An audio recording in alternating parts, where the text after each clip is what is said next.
At 3 a.m., my phone rang. It was my daughter. Dad, help me. Then the call cut off. By the time I reached the Harrington estate, her mother-in-law stood at the entrance with a smug smile. "She's not going anywhere," she said. That was all I needed to hear. I threw my F-150 into reverse, backed up several yards, then slammed the gas. The truck exploded forward. Tires screamed across the pavement. A deafening crash ripped through the night as the $20,000 iron gate folded beneath my bumper. Alarm sirens erupted across the property. I didn't even flinch. The scent of burnt rubber drifted through the air while my truck rolled onto the long driveway toward the mansion. Every brick of that place looked like it had been built on the backs of working men like me. But tonight, all I cared about was getting my daughter out alive. Margaret Harrington stepped onto the balcony in a silk gown, a glass of red wine still in her hand. She looked down at me as if I were dirt beneath her shoes. Calm as ever, she announced that Sarah was mentally unstable, already asleep, and no one was allowed to disturb her. Then she ordered the security guards to remove me. I didn't waste a single word arguing. I shifted back into reverse, eased the truck farther down the driveway, locked eyes with Margaret, and pressed the accelerator to the floor. 30 years behind the wheel had taught me that hesitation only gets people hurt. The F-150 charged forward like a battering ram. Metal screamed. Glass shattered. The iron gate collapsed into twisted wreckage. My grille was crushed. The windshield splintered. The road ahead was finally open. I climbed out and walked toward the front door without breaking stride.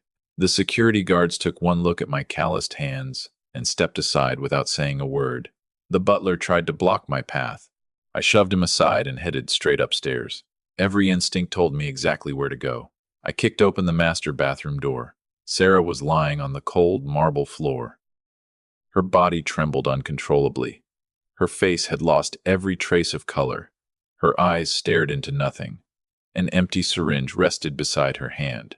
Someone had drugged my little girl. I dropped to my knees, lifted her into my arms, and felt how frighteningly light she had become. A cold fury settled inside me. The Harringtons had money, influence, and lawyers. None of that mattered anymore. They had touched Frank Miller's daughter. Margaret appeared in the doorway, screaming that I was going to prison. I never looked away from Sarah. I carried her straight past Margaret without answering. Her expensive perfume couldn't cover the stench of what she'd done. This wasn't the end. It was the opening shot. As police sirens grew louder outside and red and blue lights flashed across the mansion walls, I laid Sarah gently across the back seat of my truck. She still hadn't opened her eyes. Her breathing was faint, but she was alive, and that was enough for me to finish what the Harringtons had started. 4 patrol cars boxed in my truck before I could pull away. Red and blue lights washed across the estate as officers poured out with their weapons drawn. "Step out! Hands where we can see them," one of them yelled. I eased the door open and did exactly that. It didn't matter. A rookie officer slammed my face against the still-hot hood of my F-150 hard enough to leave a burn across my cheek. Steel cuffs snapped around my wrists while Sarah lay unconscious in the back seat. Richard Harrington finally appeared beside his wife. He adjusted the collar of his tailored plaid shirt, glanced at me like a hunter admiring trapped prey, and calmly told the police chief I was a violent criminal who had broken into his home and destroyed private property. He wanted every charge they could find. Within minutes, I was on my way to the Central Police Station. They locked me inside a freezing interrogation room and left me there for 3 hours with my hands cuffed behind my back. I didn't ask for a lawyer. I didn't demand answers. I simply waited. Eventually, the door opened. Richard walked in beside the police chief as though he owned the building. He had no business sitting in an active interrogation, but money has a way of rewriting rules. He dropped into the chair across from me and tossed a stack of repair estimates onto the table. "This gate costs more than everything you've earned in your life," he sneered. He mocked my truck, my clothes, my work, then promised to have Sarah declared mentally incompetent, so I'd never be allowed near my own daughter again. When he finally ran out of insults, I looked him in the eye for the first time. "I didn't build houses for men like you," I said quietly. "I built this police station." The room went silent. Richard frowned, convinced I was an old man talking nonsense. Before he could answer, the police chief's phone rang. He listened for only a few seconds before every bit of color drained from his face. His confident posture disappeared. Then the interrogation room door swung open again. A man in a tailored black suit walked inside carrying an expensive leather briefcase. He didn't acknowledge Richard. He nodded respectfully to me. "Sorry, I'm late, Frank." Ben had arrived. My attorney set the briefcase on the battered steel table. The police chief immediately rushed over and unlocked my handcuffs without being asked. Richard shot to his feet, demanding to know who this man thought he was. Ben ignored him completely. He opened the briefcase and removed a worn red binder. Richard laughed the moment he saw it. "A construction worker and a discount lawyer?" He scoffed. "The Harrington Transportation Group is worth tens of millions. You don't have enough money to buy one of my parking lots." I stood slowly, straightened my faded denim jacket, and stepped close enough to meet his eyes. "Ben," I said, without raising my voice, "buy every dollar of their debt. I want to own the air they breathe." Richard burst into laughter again, convinced I'd lost my mind. Ben calmly opened the binder and began reading. "The Harrington Group currently carries $15 million in non-performing loans with Central Bank. Every factory has been pledged as collateral. So has the estate. Their credit lines have been exhausted." Richard's smile faded a little. Ben turned another page. "If someone acquires those notes before the bank restructures them, the Harrington family loses everything." For the first time that night, Richard Harrington stopped looking at me like a poor old laborer and started looking at me like the biggest mistake he'd ever made. Richard Harrington had no idea who he had really picked a fight with. Every company buying his family's debt traced back to me. For 30 years, I'd quietly built a transportation empire through holding companies and silent partnerships. I never cared about luxury. My old F-150 and a quiet life suited me just fine. People like Richard always made the same mistake. They confused humility with weakness. The moment they decided to destroy Sarah, they signed their own downfall. Ben placed the last signature on the acquisition documents, closed the binder, and looked directly at Richard. "As of 5 minutes ago," he said calmly, "Frank Miller became your largest secured creditor. Every major loan your company owes now belongs to him. Legally, he can call those loans whenever he chooses." Richard's face drained of color. Before he could speak, his phone erupted with calls. One after another. Banks, investors, board members. His hands began to shake as he answered the first call, only to hear another disaster waiting on the other end. He stared at me like he was seeing a completely different man. I didn't give him the satisfaction of another word. Ben and I walked out of the interrogation room, leaving Richard to watch his empire collapse from a metal chair. Outside, Ben lowered his voice. "Mike found something bigger." That caught my attention. I'd assumed the Harringtons were simply desperate for money. I was wrong. Detective Mike had uncovered evidence pointing to something far darker than financial fraud. If it was true, every member of the Harrington family could spend the rest of their lives behind bars. Dawn was breaking as I stepped outside the station. The cold morning air hit my face, clearing away the last traces of anger.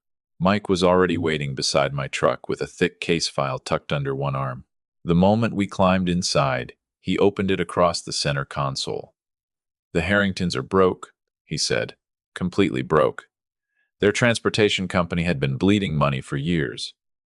The final blow came from their son, Tom Harrington, who had gambled away $5 million chasing cryptocurrency schemes. When the money disappeared, he borrowed from organized crime to cover the losses. Now both the banks and the mob were closing in. The Harrington family wasn't protecting their fortune anymore. They were fighting to survive. Then Mike turned another page, and everything suddenly made sense. Sarah owned $10 million worth of undeveloped land left to her by her grandmother. Richard and Margaret had discovered it months earlier. That property was their escape plan. According to medical records, they had bribed doctors to diagnose Sarah with severe psychiatric instability while secretly injecting her with powerful sedatives every single day. Once she was declared mentally incompetent, control of her estate would legally transfer to court-appointed guardians. Guardians the Harringtons had already arranged to influence. My hands tightened around the steering wheel until the leather groaned beneath my grip. They hadn't simply stolen from my daughter. They had stolen her mind, her freedom, and every chance she had to defend herself. They locked her away, drugged her into silence, and called it treatment. Money wasn't enough anymore. Taking their company wasn't enough. I wanted every lie exposed in front of the very society that had admired them for years. Mike watched me quietly before asking, "What's the next move?" I started the engine. The familiar growl of the F-150 filled the cab. "Tonight," I said, "the Harringtons are hosting their annual charity gala. Every banker, investor, politician, and socialite they need will be there." I shifted into gear. "We'll give them a night they'll never forget." Just before we pulled away, Mike stopped me with one last detail. Lab results had come back on the syringe I found beside Sarah. It wasn't filled with a prescription sedative. It contained a banned synthetic drug that had been smuggled into the country through an unidentified trafficking network. The Harrington family wasn't hiding one crime. They were connected to something far more dangerous than either of us had imagined. The lab traced the drug to a deadly crash on Route 9. Whatever happened on that stretch of highway had terrified the Harringtons enough to drug my daughter into silence rather than let the truth surface. Even Mike looked unsettled as he closed the file. I'd known him for years, and almost nothing rattled him. Seeing that look on his face told me we were no longer dealing with fraud alone. We were closing in on something far more dangerous. That evening, crystal chandeliers bathed the ballroom of the city's finest hotel in warm light. Politicians, investors, judges, and business leaders drifted between champagne glasses and polished marble floors. At the center of the room stood Richard and Margaret Harrington, smiling for cameras as though they were the city's greatest philanthropists. Their charity gala wasn't about generosity. It was a performance designed to hide a collapsing empire. Then the ballroom doors opened. Every conversation stopped. I walked inside wearing a perfectly tailored black tuxedo. Gone were the dusty boots and worn denim jacket Richard loved to mock. Tonight, I looked exactly like the kind of man he believed belonged there. Heads turned as I crossed the room. Margaret spotted me almost immediately. For a split second, fear crossed her face before arrogance quickly replaced it. She marched over and lowered her voice. "This event is for people who actually have money," she whispered. "Leave now before security embarrasses you." I smiled but never answered. Before either of us could move, a young waitress accidentally brushed Margaret's sleeve, spilling a few drops of water onto her designer gown. Margaret's expression twisted with rage. She slapped the young woman hard enough to send her stumbling backward. "Watch where you're going, you worthless little girl," she snapped.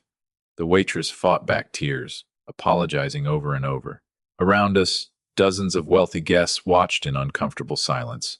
No one stepped forward. I did. I helped the waitress back to her feet, made sure she was steady, then turned to face Margaret. She expected an argument.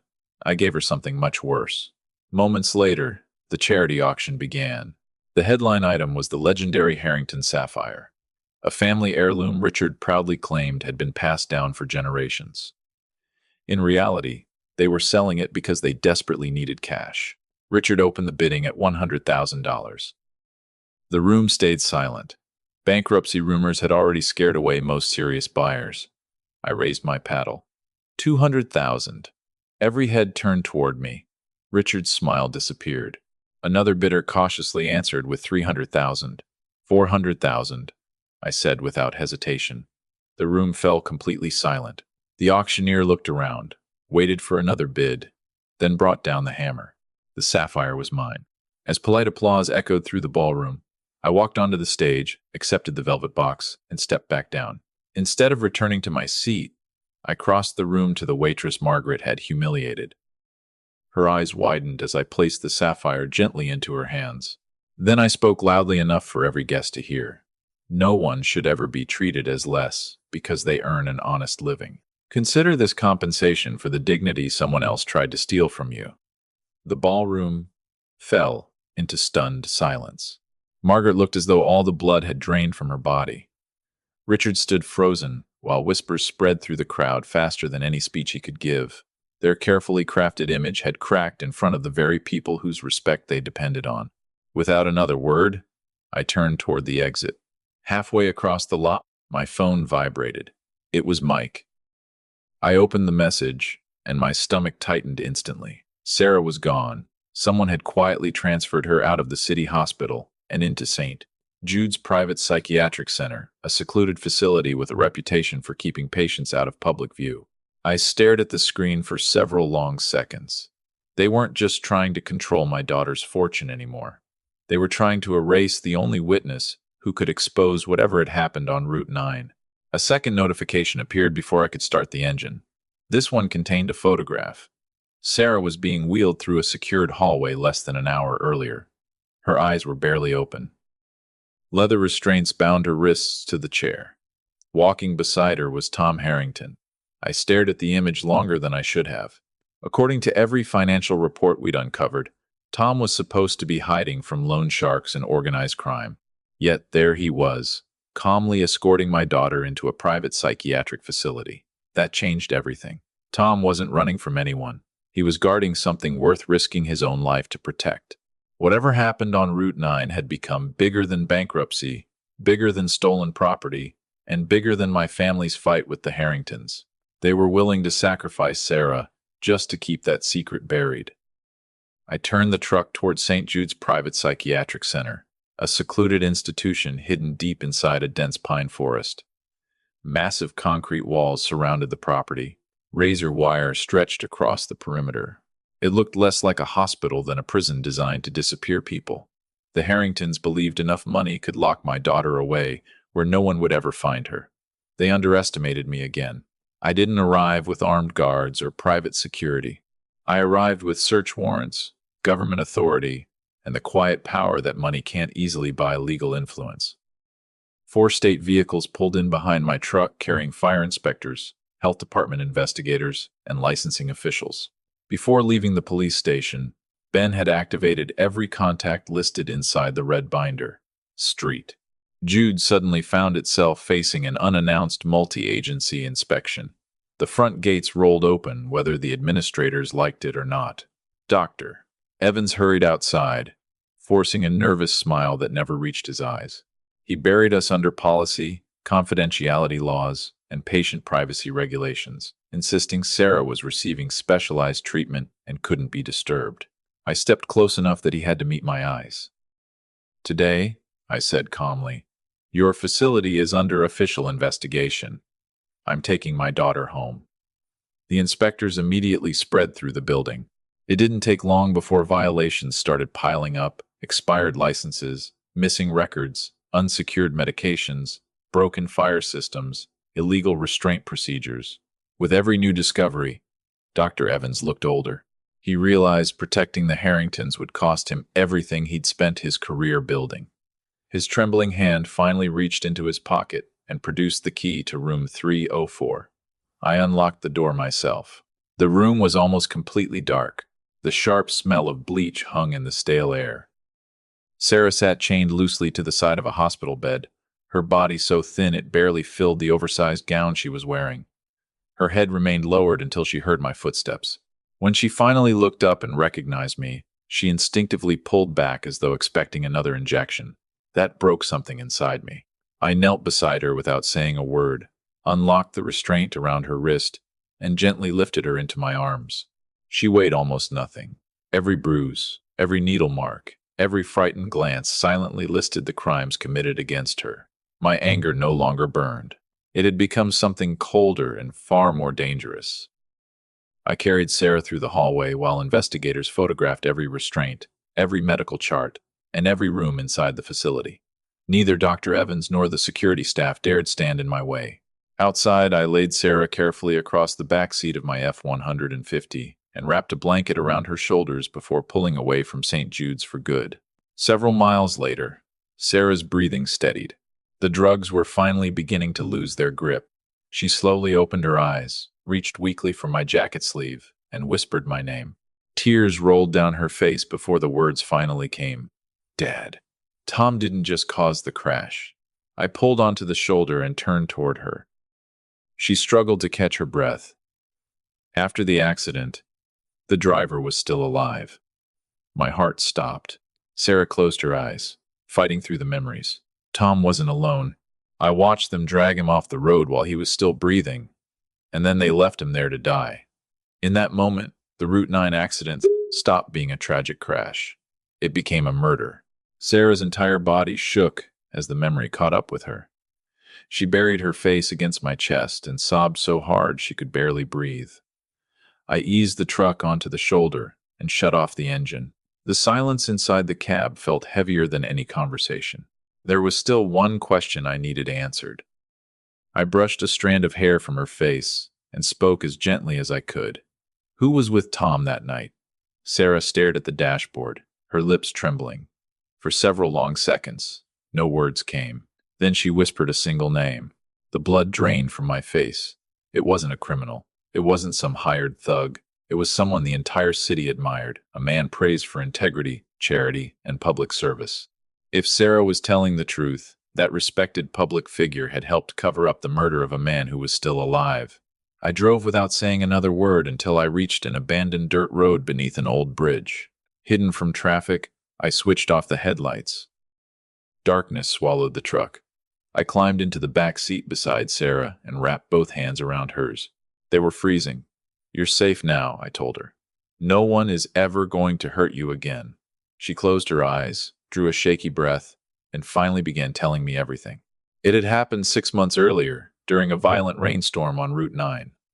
Tom Harrington had spent the evening drinking after losing a fortune in a reckless gambling spree. Furious and barely able to control the car, he sped through the storm until a man crossing the highway appeared in his headlights. The impact launched the victim across the road. Tom stumbled out of the vehicle in panic, ready to flee, but the damaged engine refused to start. With nowhere else to turn, he called his father. 15 minutes later, Richard Harrington arrived. He wasn't alone. Another car pulled up behind him. Out stepped the city's police chief. Sarah watched everything from the passenger seat. The victim was still alive. Broken and barely conscious, he raised one trembling hand, silently begging for help. Richard never even looked at him. Instead, he ordered Tom and the police chief to drag the injured man into a nearby ravine and erase every trace of the accident. Sarah screamed and tried to run toward the victim, but Tom grabbed her before she reached the road. Richard walked to the car, opened the passenger door, and stared at her with terrifying calm. He shoved a prepared statement into her hands, a false confession claiming she had been driving that night. When Sarah refused to sign it, Richard leaned closer and quietly promised that I would disappear if she kept resisting. She believed him. To save my life, she signed the confession. Even that wasn't enough. The Harringtons knew guilt wouldn't keep her silent forever. So they bribed doctors, isolated her from everyone who loved her, and slowly poisoned her with powerful drugs until no one would believe a word she said. I sat there listening without interrupting, each sentence driving the truth deeper into my heart. They hadn't simply destroyed evidence. They had framed my daughter for a killing they committed, then tried to erase her before she could expose them. This was no longer about money, reputation, or revenge. The Harrington family had become something far worse than corrupt businessmen. They were killers who believed ordinary lives could be traded for wealth and influence. I pulled Sarah into my arms and held her while she cried. I didn't make promises. I didn't speak about justice. My silence said everything that needed to be said. At that moment, the Harrington Empire had already received its sentence. They just didn't know it yet. By then, I knew the local police could no longer be trusted. Too many uniforms had already been bought. If this case was going to survive, it had to reach the federal government before anyone else could bury it. I started the engine and called Detective Mike. "Send every file, every recording, every statement to the U.S. Attorney's Office," I told him. He barely had time to answer before headlights suddenly exploded in my rearview mirror. 3 black SUVs rolled onto the dirt road and sealed off the only exit. Their headlights stayed dark. The police chief climbed out first. 2 deputies followed, each carrying a duffel bag. One glance was enough. I already knew exactly what they intended to do. They weren't there to make an arrest. They were there to manufacture one. The chief strolled toward my truck with the confidence of a man who thought he'd already won. He tapped his pistol against my driver's window. "Step out of the vehicle." Before I could move, the deputies yanked open the rear door and tossed the bags onto the seat beside Sarah. White powder spilled through the torn zipper. They smiled proudly at their own work. "Frank Miller," the chief announced. You're under arrest for possession of a large quantity of narcotics. He leaned closer. This time, you're never walking out of prison. I slowly opened the door and stepped onto the muddy ground. My heartbeat never changed. My hands slipped calmly into my jacket pockets. The chief frowned. He'd expected panic. Instead, I looked past him toward a small smoke detector mounted beneath the roof lining inside my truck. A faint smile crossed my face. "Smile, Chief," I said quietly. "You're streaming live in 4K. His expression froze. His eyes followed mine. Hidden inside the smoke detector was a miniature camera Mike had installed months earlier while upgrading my truck's security system. Every second had been recorded. Every planted bag. Every threat. Every word. More importantly, the footage wasn't stored in the truck. It had already been uploaded to secure cloud servers and forwarded directly to federal prosecutors. The chief's phone rang. Then it rang again. His hands shook as he answered. Whatever he heard erased every trace of confidence from his face. The color drained away. He looked suddenly older, smaller. An emergency suspension had already been issued. Federal agents were on their way. Charges included corruption, obstruction of justice, evidence tampering, and conspiracy connected to a homicide investigation. The live stream had spread across the state within minutes. Millions of viewers had watched the entire setup unfold in real time. The two deputies stared at one another before quietly dropping their weapons into the mud. They understood before anyone said a word. It was over. The chief slowly collapsed to his knees, pleading for mercy with eyes that had shown none to anyone else. I never answered. I climbed back into my truck, closed the door, and drove around the abandoned SUVs without looking in my mirror. The Harringtons had spent years hiding behind money and corrupted officials. That shield had finally shattered. As the F-150 thundered toward the city, reports began flooding in. Federal agents were raiding the Harrington estate. Their corporate accounts had been frozen. Search warrants were being executed across multiple properties. One piece after another, their empire was falling apart. But I knew better than to celebrate too early. Desperate men always make their most dangerous decisions when they have nothing left to lose. My phone suddenly rang. I answered, and the first sound I heard was a terrified child screaming, "Toby! My grandson!" Before I could speak, Tom Harrington's voice filled the truck. He was laughing, but it wasn't the laugh of a confident man. It was wild, unstable, and completely unhinged. He had slipped through the federal raid and taken Toby to the Harrington family's abandoned steel mill. $10 million, he snarled. A helicopter. 30 minutes. Or your grandson burns with the building. The line went silent for a moment before he gave the address. My grip tightened around the steering wheel until the leather creaked beneath my fingers. In the back seat, Sarah had gone completely pale. Neither of us said a word. The engine roared louder as I pushed the accelerator to the floor. The final battle had begun. The line went dead. For a few seconds, all I heard was the hum of the engine and Sarah's uneven breathing behind me. I kept my eyes on the empty highway stretching into the darkness. Every lie, every forged medical record, every bribe, every crime on Route 9, every dose they forced into my daughter's veins had led to this single moment. Now, Toby was the one paying the price. A father will sacrifice everything for his child. A grandfather doesn't even stop to think. I buried the accelerator. The F-150 lunged forward, eating up the miles toward the abandoned Harrington steel mill. Behind me, the Harrington empire was collapsing under federal raids. Ahead waited the last man still willing to kill for it. Tom Harrington had nowhere left to run, which made him more dangerous than ever. The abandoned mill emerged from the darkness like a rusted skeleton. Silent blast furnaces towered over acres of broken concrete and twisted steel. I wasn't foolish enough to walk into a place like that alone, but I also knew I didn't need an army. I reached for the CB radio mounted beneath the dashboard and switched to the trucker's emergency channel used across the county. "My grandson's been kidnapped," I said. "Old Harrington Steel Mill. I need help." That was all. I never asked twice. Within minutes, the response rolled in from every direction. Headlights appeared one after another until hundreds of 18-wheelers surrounded the property. Air horns echoed across the valley as massive rigs sealed every road leading in or out. Drivers climbed from their cabs without saying a word. They weren't there for revenge. They were there because one of their own needed them. Tom Harrington was trapped inside a wall of steel built by working people he had spent his life looking down on. I stepped through the main entrance alone. My boots echoed across cracked concrete scattered with shattered glass and rusted machinery. Somewhere deep inside the mill, a child was crying. I followed the sound until I reached the central furnace. Tom stood on an elevated steel platform with Toby locked against his chest. A pistol was pressed tightly against my grandson's head. Toby was sobbing so hard he could barely stand. Tom looked nothing like the arrogant man I'd met weeks earlier. His suit was filthy, his face hollow, his eyes wild with panic. Cornered men don't think, they react. $10 million, he screamed. A helicopter. Right now. The pistol dug harder into Toby's temple. One more step and I kill him. I stopped exactly where I was. Fear wouldn't save Toby. Calm might. I looked straight at Tom and spoke quietly. It's over. Your money's gone. Your parents are under arrest. Every exit is blocked. There's no country left that will protect you.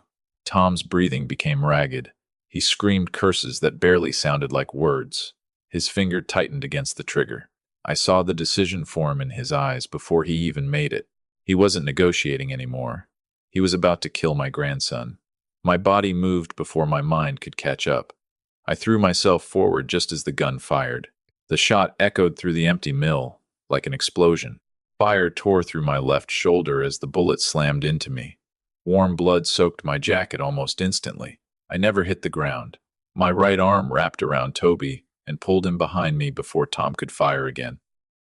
Then, shadows burst through the upper catwalks. Ben's private security team flooded the platform with flawless precision. In seconds, Tom was tackled to the steel floor. The pistol skidded away across the concrete. Handcuffs locked around his wrists before he even realized he had lost. He screamed and fought as they dragged him away, but no one was listening anymore. I slowly dropped to one knee, blood dripping onto the rusted floor beneath me. Toby threw both arms around my neck, crying harder than ever. The pain in my shoulder barely registered. My grandson was alive. Nothing else mattered.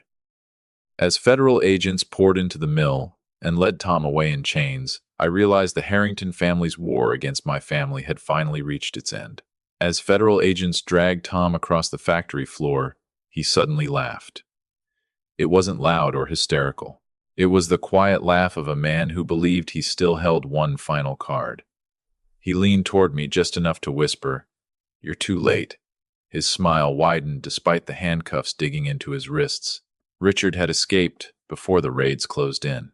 According to Tom, his father had fled with the family's last reserve of cash, several bars of gold, and every document tying the Harrington empire to years of corruption. A private jet was already waiting to take him to a country with no extradition treaty. Even in defeat, Tom believed the Harrington name would survive. I watched him disappear into the darkness without saying a word. Seconds later, my phone buzzed. A message from Ben. 3 words.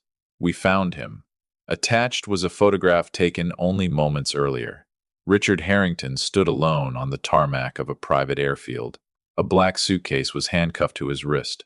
Behind him, the engines of a sleek business jet were already spinning up for departure. Blood continued running down my arm, but for the first time that night, I smiled. Richard thought he had escaped. He had no idea the runway was already surrounded. He also had no idea who was waiting for him. By the time the jet taxied toward the runway, flashing lights swept across the airfield from every direction. Federal agents moved in before the aircraft ever left the ground. Richard barely had time to react before armed officers pulled open the cabin door. Margaret was already inside, clutching a boarding pass she would never use. Both were dragged onto the tarmac in handcuffs, while the black suitcase was cut free and seized as evidence. Inside were stacks of cash, gold bars, financial ledgers, offshore account records, and documents linking the Harrington family to years of fraud, bribery, money laundering, and the murder on Route 9. The couple who had spent years blaming everyone else finally turned on each other. Richard accused Margaret of destroying the family. Margaret screamed that everything had been Tom's fault. Neither could save the other anymore. The Harrington dynasty ended exactly as it deserved, publicly, completely, and in chains. 6 months later, life looked very different. The scar across my left shoulder remained, but it reminded me of what had been saved instead of what had been lost. Sarah was stronger every day. After months of treatment and rehabilitation, she returned to work with confidence, helping lead the transportation company we had quietly built over decades. The fear that once filled her eyes had finally been replaced by hope. The Harrington mansion also found a new purpose. The estate that had once hidden greed, cruelty, and corruption was transformed into a shelter for women and children escaping abuse. Where fear had once ruled, people now found safety. Toby raced through the courtyard laughing with friends, completely unaware that his grandfather still smiled every time he heard that sound. Some mornings I stood outside with a cup of coffee, watching long lines of 18-wheelers disappear over the horizon. My life looked almost exactly the way it had before. The same truck, the same highways, the same calloused hands. The only difference was that I no longer doubted what quiet people are capable of when the people they love are threatened. Money can buy influence. It can buy silence for a while. But it can never buy loyalty, character, or the courage to stand between evil and your family. Those are earned. And when justice finally arrives, it doesn't simply punish the guilty. It gives the innocent their lives back.